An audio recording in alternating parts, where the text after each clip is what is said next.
Hello, I'm David Fisher here at Derbyshire County Cricket Club headquarters. It's 15th of May 2017 and I'm talking to Adrian Bonsall. I was born in Watford but moved into Derby when I was 2 years old, and I was born in 1958. Right, nice to see you here, Adrian. What are your early memories of watching Derbyshire? Cold. My father brought me here in the mid-60s. I can't remember who I saw, but I came here on numerous school holidays, and I remember my father positioning us near the old scoreboard and looking over towards what was formerly the racecourse grandstand, and seeing people taking refuge in there from the extreme cold and winter. Yes.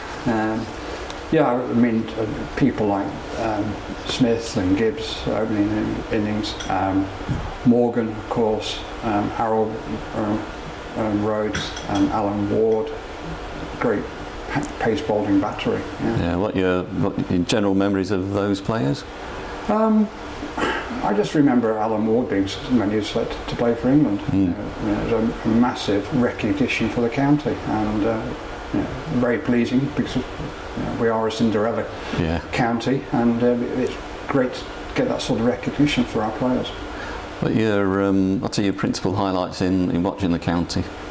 Oh, undoubtedly 1969, Derbyshire against Sussex. My father got tickets, and I just remember the extreme number of people flooding into Queen's Park that day. I think 9,000 or 10,000 people, and it was just phenomenal. And at Queen's Park they had at that time raised benches, and we got there about an hour and a half before play, and somehow we got onto the benches and thoroughly enjoyed the day. I mean, I think Derbyshire got 135, 136, and I thought 60 overs, and blazing sunshine. But that was the air match where he just ran through the top order of Sussex, and then on to Gillette Cup final, and to a glorious defeat against Yorkshire. Oh dear. With, Mr. Boycott. Right, so you've been to other semi-finals which you look back on fondly? Yes, one 19 years ago, and say Derbyshire against Leicestershire at Grace Road. A very interesting match, very exciting. Obviously Derbyshire won by 3 runs, but there were certain incidents in the game that I always remember. One of which included the opposition pace bowler, although he wasn't bowling that particular day, a certain Chris Lewis, and at lunchtime, Derbyshire were batting, and everyone trooped off, and all the players came in, going far into the pavilion to get their lettuce and tomatoes. Chris Lewis peeled off, and anyway, my friend and himself had to get sustenance, and so we went to this one of the outlets areas, and we walked up to get some chips or whatever it was, and we saw Chris Lewis coming out with a huge bowl of fish and chips, and it was so funny, sharp contrast to what you imagine cricketers having at lunchtime, and well, it did Chris Lewis no good, because obviously Leicestershire lost the match. There was this honed athlete, but not having honed athlete, yes, and of course I think Chris Lewis is a bit of a maverick anyway, as his later life has proven to be.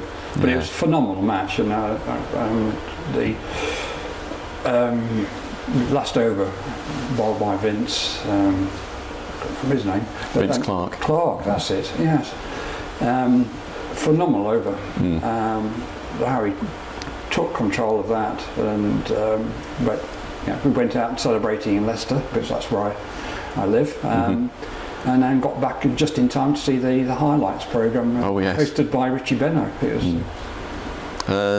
Another highlight you've mentioned, one I remember seeing as well, a fantastic innings against South Africa. Yeah, same year as well, Michael Slater, what I recall, it was a phenomenally hot day, and you had a test attack on show. I mean, from what I recall, the Derbyshire were quite significantly depleted. The number of senior players were left out, and you thought, hey ho, what's going to happen?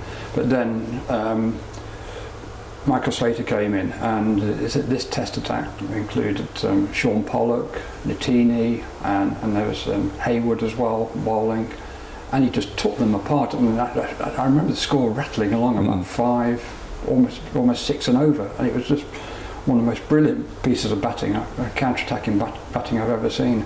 And of course, he was in danger of being marooned because I think the top order had failed, and but he got some valuable support from the lower order and posted sort of a 330 score. It was really quite memorable. Wonderful batting, wonderful innings, wonderful wasn't it? batting, yeah.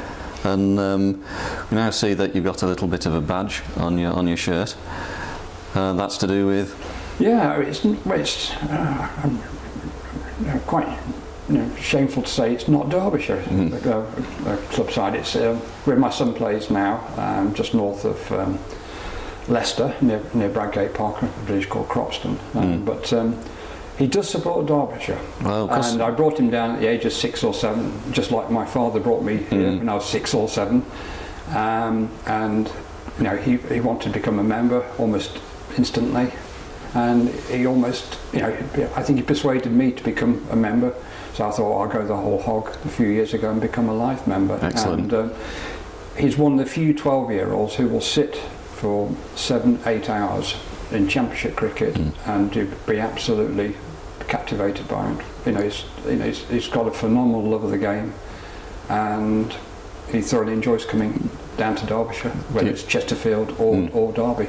Do you tell him what's going on, or is he sharp enough these days to work it out for himself? He's telling me. well done, young Bonsall. Right, thank you very much, Adrian. We'll all enjoy watching that later. Thank you.